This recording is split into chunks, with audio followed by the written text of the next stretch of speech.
ఇక్కడికి విచ్చేసిన మన ఎరుకుల కుటుంబ సభ్యులందరికీ నా యొక్క నమస్కారము.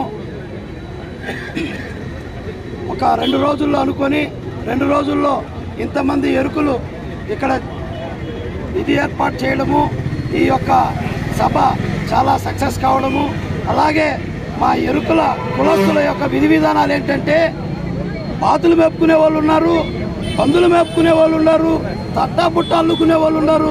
ప్రతి ఒక్కరు కూడా పొట్ట చేత పట్టుకొని అనేక రాష్ట్రాలకు వెళ్ళి అక్కడ ఏదో పని చేసుకొని వచ్చి ఇక్కడ బతుకుతారు. ఇక్కడి నుంచి అక్కడికి వెళ్ళి అక్కడ వాళ్ళు పప్పు అమ్ముకుంటారు, ఉప్పు అమ్ముకుంటారు, బాతులు మేపుకుంటారు, తట్టా బుట్ట అల్లుకుంటారు. అది మా యొక్క కుల వృత్తి. ఆ కుల వృత్తిని బట్టి కొంతమంది విమర్శించడము, వాళ్ళు ఇక్కడి నుంచి తరిమేయాలనడము ఇవంతా సబబు కాదు. ఇలాంటివి ఇంకొకసారి పునరావృతం అయితే ఒక్కరిని కూడా వదిలిపెట్టే పరిస్థితే లేదు. కాబట్టి ఎవరు కూడా మా ఎరుకుల కులస్తుల్ని విమర్శించి మాట్లాడితే మాత్రం ఇంకొకసారి ఎవరు ఒప్పుకోము. దయచేసి మేము ఏ కులాన్ని కానీ ఏ మతాన్ని కానీ ఎవరిని కూడా విమర్శించడం లేదు, విమర్శించబోము కూడా. కానీ మీరు మా కులాన్ని విమర్శించడం అనేది చాలా తప్పు. ఇంకొకసారి ఇది రిపీట్ అయితే మాత్రము మేము ఒప్పుకోమని ఈ సభాముఖంగా తెలియజేస్తూ నమస్కారం. ఇక్కడ వచ్చిన ఎరుకుల కుటుంబ సభ్యులందరికీ నమస్కారం. మాకు దాదాపు ఇక్కడ చిన్న పరిశ్రమలు చేసుకొని బతుకుతున్నాము. బాతులు మేపుతాం, పందులు మేపుతాం, బుట్టలు అల్లుకుంటాం. ఏ పని అంటూ మేము చేయని పని లేదు. కాయగూరలు అమ్ముకుంటాం, అన్ని పనులు చేస్తాం. మమ్మల్ని ప్రత్యేకించి ఒక వ్యక్తి పదే ఇది 3వ సూరి మమ్మల్ని ఎత్తి చూపించి మమ్మల్ని సేన తక్కువగా మాట్లాడుతున్నాడు. కానీ ఇదే పని ఇదే మాట ఇంకొక సూరి రిపీట్ అయితే గాన గిరిజనులు అందరూ ముట్టడిచ్చి నీకు ఎట్లా బుద్ధి చెప్పాలా, నిన్ను ఏడికి తీసుకురావాలా తీసుకొని వస్తాం. కానీ ఇంతటితో ఈ బాతులోళ్ళు అనే మాట అదువులో పెట్టుకుంటే గౌరవంగా మర్యాదగా బాగుంటుంది.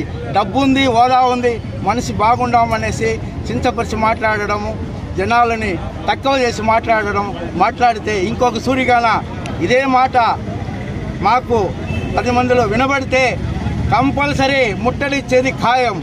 నీకు గౌరవంగా ఇంతవరకు గౌరవ మర్యాదగా ఇచ్చి పెట్టినాం. కాకపోతే నువ్వు సౌకర్యం అయితే నీ ఇంట్లో ఉండాలా. బాతులోళ్ళని పదే మాట్లాడి బాతులోళ్ళని చింతపరిచి బాతులోళ్ళని తక్కువ మాట్లాడితే మాత్రం క్షమించేది లేదు. మళ్ళా నీకు ఎట్లా బుద్ధి చెప్పాలని మేము రెడీ అవుతాము. కాకపోతే ఇక్కడ మేము ఇన్ని సంవత్సరాల నుంచి హిందూ ముస్లిము అందరూ ఈ 199 జాతుల్లో బాగా కలిసిమలిసి మామ బామర్దులు అన్న తమ్ముళ్ళ ఉన్నాం. కాకపోతే ఇప్పుడు ప్రత్యేకించి ఒక్కడు మాత్రము ప్రత్యేకించి మమ్మల్ని ఏలెత్తి చూపడం అంటే మంచి మర్యాద కాదు. ఇదే పని ఇదే మాట ఇంకొక తూరిగాన వస్తే మేము చేసే తిరుగే వేరే ఉంటుంది. అది మళ్ళా తీవ్రం ఉంటుంది. సంవత్సరం ఓకే, నా పేరు కోనేటి దివాకర్ రావు. నేను రాష్ట్ర గిరిజన సమైక్య రాష్ట్ర అధ్యక్షుడిగా, వ్యవస్థాపక అధ్యక్షుడిగా కొనసాగుతున్నాను. ఈరోజు ఈ పలంనేరులో గిరిజనులు ముఖ్యుల సమావేశము, ఆత్మీయుల సమావేశాన్ని మా స్థానిక నాయకులు నాగరాజన్న గారు ఏర్పాటు చేయడం జరిగింది. ఈ సమావేశం యొక్క ముఖ్య ఉద్దేశం, ఈరోజు రాష్ట్రంలో 50 లక్షల పైచులకు కలిగిన గిరిజనులకి మేము అనేక విధాలుగా, అంటే దగ్గర స్వతంత్రం వచ్చి 70 సంవత్సరాలైనా కూడా కొన్నిటికి దూరంగా జీవిస్తున్నాము. మాకు గిరిజనులకు పౌష్టికాహారము ఇప్పటి వరకు అందడం లేదు, వైద్యము సరిగ్గా అందడం లేదు, విద్య సరిగ్గా అందడం లేదు. కాకపోతే మేము ఈ దేశానికే మూలవాసులము. ఆ రోజు మీకు అనేక కట్టుబాట్లను మేము ఎలా ఉండాలని చెప్పేసి ఈ ప్రపంచానికి తెలియజేసిన వాళ్ళము. కానీ ఈరోజు ఈ దేశంలోనే మానవ జీవన విధానంలో అట్టడుగు స్థానంలో జీవిస్తున్నాము. కాబట్టి మేము ఒకటే విజ్ఞప్తి చేస్తున్నాము. ఈరోజు మైదాన ప్రాంతంలో 50 లక్షల పైచిలుకున్న గిరిజనులకి మాకు రాజకీయ రిజర్వేషన్ కల్పించండి. దాని ద్వారా మాకు రాజకీయ రిజర్వేషన్లు కల్పిస్తే దాని ద్వారా మా గిరిజనుల అభివృద్ధి అయ్యే అవకాశం ఉంది. మేము మా వాళ్ళకు రాజకీయంగా ఎదిగితే మా వాళ్ళు కూడా అభివృద్ధి అవుతారు, మా కాలనీలు అభివృద్ధి అవుతాయి, మా వాళ్ళు విద్యాబుద్ధులు నేర్చుకుంటారని చెప్పేసి గతంలో కూడా ప్రభుత్వాన్ని మేము అడిగాము, ఇప్పుడు కూడా అడుగుతున్నాము. ఈరోజు సాధికారక యాత్ర ద్వారా మేము సీఎం గారిని ఒకటే విజ్ఞప్తి చేస్తున్నాం. జగన్మోహన్ రెడ్డి గారు, అయ్యా రాష్ట్రంలో గిరిజనులందరూ నీకే ఓటేశారు, మా వాళ్ళంతా మిమ్మల్ని గెలిపించారు.